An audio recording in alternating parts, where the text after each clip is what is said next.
2025년 초 서울 여의도의 한 조용한 회의실에서 공개된 자료 한 장이 연예계를 뒤흔들었다. 수년간 저작권료의 제왕이라는 수식어를 독식해온 이름이 아닌 전혀 다른 이름이 맨 위에 적혀 있었기 때문이다. 임영웅도 방탄소년단도 아니었다. 그 자리에 적힌 세 글자는 장민호였다. 순간 회의실 안은 숨소리조차 들리지 않을 만큼 정적에 휩싸였고 몇 초 뒤 터져나온 반응은 충격 그 자체였다. 이건 가수가 아니라 대기업이다. 저작권 전문가의 이 한마디는 이후 업계 전체에 공통된 감탄사가 됐다. 한국음악저작권협회가 2025년 정기보고를 통해 공개한 상위 저작권 수익자 명단. 그중 가장 눈길을 끈 건 장민호의 연간 수익이었다. 관계자 설명에 따르면 장민호의 저작권 관련 수익은 연 300억 원대에 달했다.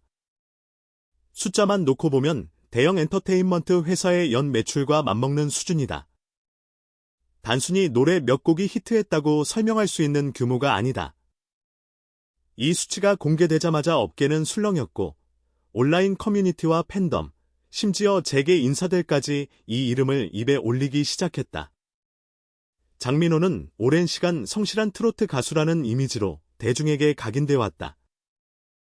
화려한 스캔들도, 과감한 노출도 없었다. 대신 그는 무대 위에서 묵묵히 노래했고 방송에선 예의 바르고 차분한 태도를 유지했다. 그래서일까? 이번 저작권료 1위 소식은 더 큰 반향을 불러왔다. 사람들은 묻기 시작했다. 도대체 장민호는 무엇을 하고 있었던 걸까? 업계 관계자들은 하나같이 장민호의 수익 구조를 단순히 음원 스트리밍으로만 보면 안 된다고 입을 모은다. 실제로 그의 이름이 올라간 저작물 리스트를 살펴보면 단순한 트로트 곡을 넘어선다. 방송 테마곡, 예능 삽입음악, 각종 행사와 지역 축제에서 반복적으로 사용되는 레퍼토리, 그리고 해외 한류 행사에서 사용되는 라이선스까지. 이 모든 사용료가 차곡차곡 쌓여 만들어진 숫자가 바로 300억 원대라는 것이다. 특히 주목할 부분은 반복성이다. 최신 아이돌 곡처럼 짧은 시간 폭발적인 스트리밍을 기록하고 빠르게 소비되는 구조가 아니다. 장민호의 음악은 결혼식, 회가변, 지역 축제, 방송 재방송, 케이블 채널 편성 등에서 끊임없이 재생된다. 한 저작권 전문가는 이를 두고 은행에 들어오는 정기예금 이자와 같다고 표현했다. 매달, 매년 꾸준히 쌓이는 수익. 이 안정성이 결국 상상을 초월하는 총액을 만들어냈다는 분석이다. 더 놀라운 건 그의 사업적 감각이다. 장민호는 단순히 노래를 부르는 데서 멈추지 않았다. 저작권 관리, 계약 구조, 해외 라이선스까지 직접 공부하고 이해하려 했다는 증언이 이어진다. 한 관계자는 회의 자리에서 장민호가 계약서 조항을 하나하나 짚어가며 질문하는 모습을 보고 깜짝 놀랐다며 웬만한 기획사, 실무자보다 구조를 잘 알고 있었다고 전했다. 이 말이 사실이라면 그의 저작권 수익은 우연이 아니라 철저히 계산된 결과다. 임영웅과의 비교 역시 피할 수 없다. 대중적으로 트로트의 절대강자로 불려온 임영웅은 음원 성적, 광고 계약, 콘서트 매출 등에서 여전히 독보적이다. 그러나 저작권료라는 단 하나의 지표에서만큼은 장민호가 앞섰다. 이는 두 아티스트의 활동 방식 차이를 그대로 보여준다.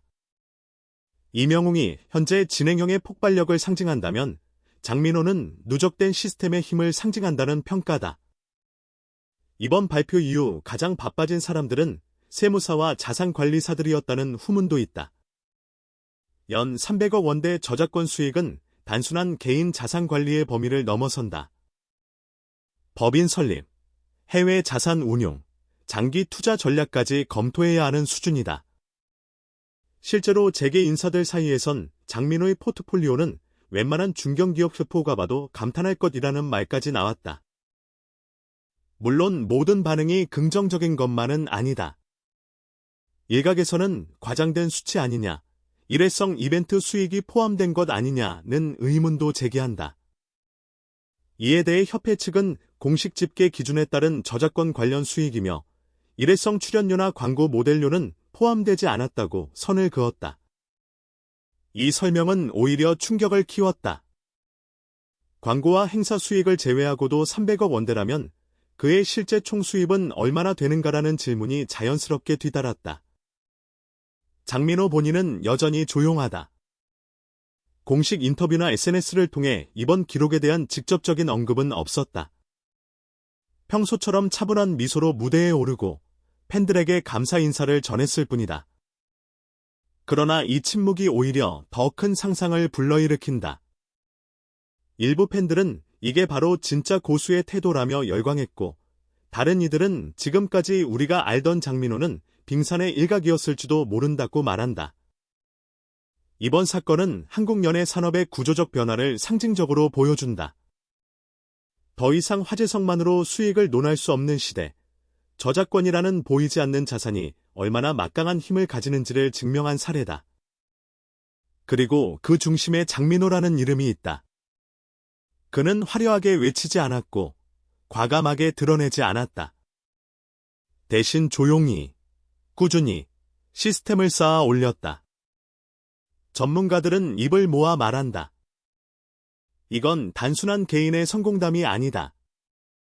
한국 음악 산업이 어디로 가고 있는지를 보여주는 신호다. 아이돌 중심의 단기 흥행 구조에서 장기적 자산으로서의 음악 가치로. 장민호의 저작권료 1위 등극은 그 변화의 상징적인 장면으로 기록될 가능성이 크다.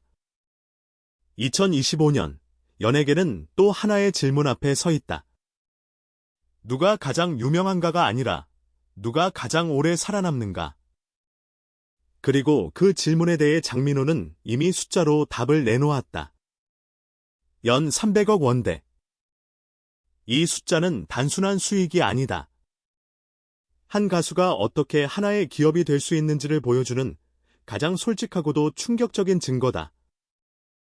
그 이후로도 업계의 파장은 쉽게 가라앉지 않았다. 보고서 한 장에서 시작된 이야기는 토론회와 세미나, 기획사 내부 회의 자료로 확산됐고 장민호 모델이라는 말까지 생겨났다. 이는 특정 가수를 흉내내자는 뜻이 아니었다. 장기적인 저작권 축적, 안정적인 사용 구조, 그리고 아티스트 스스로가 자신의 권리를 이해하고 관리하는 방식 전반을 가리키는 하나의 개념에 가까웠다. 실제로 몇몇 중소기획사들은 내부 교육 자료에 저작권 파트를 대폭 강화하기 시작했다. 과거에는 작곡가나 프로듀서의 영역으로만 여겨졌던 저작권 구조를 이제는 가수 연습생 단계부터 이해시켜야 한다는 인식이 확산된 것이다. 한 기획사 대표는 예전엔 데뷔만 시키면 된다고 생각했는데 이제는 데뷔 이후 10년, 20년을 어떻게 설계할지가 더 중요해졌다고 말했다.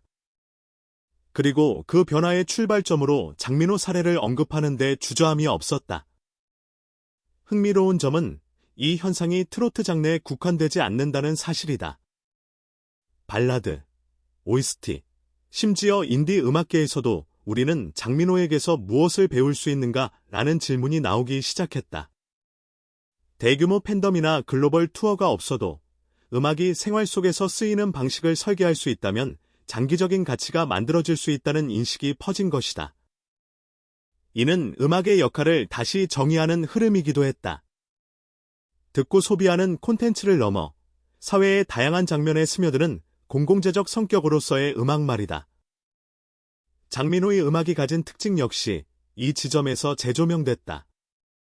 그의 노래는 특정 세대만을 겨냥하지 않는다. 부모 세대와 자녀 세대가 함께 들을 수 있고 공식적인 행사와 사적인 순간 모두에 어울린다. 누군가는 이를 두고 안전한 음악이라고 표현하지만 다른 이들은 가장 어려운 음악이라고 말한다. 모두를 만족시키면서도 질리지 않게 오래 살아남는다는 것은 결코 쉬운 일이 아니기 때문이다. 방송가에서도 변화가 감지됐다. 제작진들은 삽입음악을 고를 때 단기 화제성보다 재방송과 클립 소비까지 고려하기 시작했다. 한 예능 PD는 한 번 쓰고 끝나는 곡보다 5년 뒤 다시 써도 어색하지 않은 음악이 필요해졌다고 털어놨다. 이런 흐름 속에서 장민호의 곡들은 자연스럽게 안전한 선택지가 됐고 그 선택의 반복이 다시 저작권 수익으로 이어지는 선순환 구조가 형성됐다. 이 과정에서 장민호 개인의 태도